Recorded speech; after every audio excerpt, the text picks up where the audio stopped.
Maanta waxaa ka hadli doonaa the social media algorithm. Haddii aad rabto inaad hesho views badan adigoon bixin dadaal iyo time aad u badan, waxaa waajib kuuga ah ama very important ku ah inaad fahanto sida dhabta ah ee algorithmska u shaqeeyaan.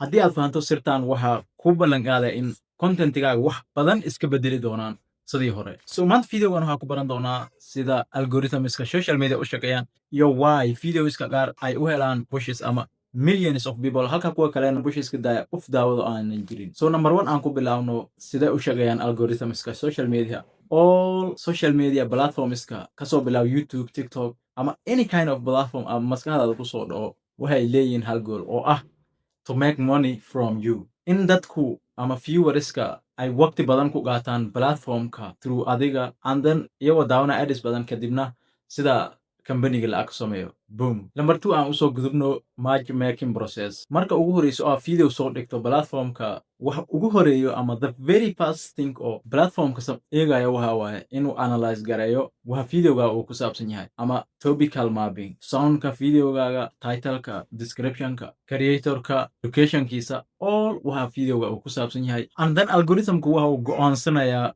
yaa ugu yaraan ku fiican in la tuso videogan. Algorithmka markaa video soo geliso isla markiiba millions of people uma soo bandhigo. Videogaaga waxaa la tusinayaa 200 ugu yaraan 200 oo qof 20 meelahaas la tusiyaa. Kadib dadkaasi waxay u dhigamaan 100 million of people oo adduunka ku nool oo videoga arki lahaa. So marka 20 kaasi qof ay ka helaan videogaaga fadhiidintooda ay fiicnaato, aad ka hesho engagement aad u badan, waxaa loo bandhigaa videoskaaga dadyo kasii badan.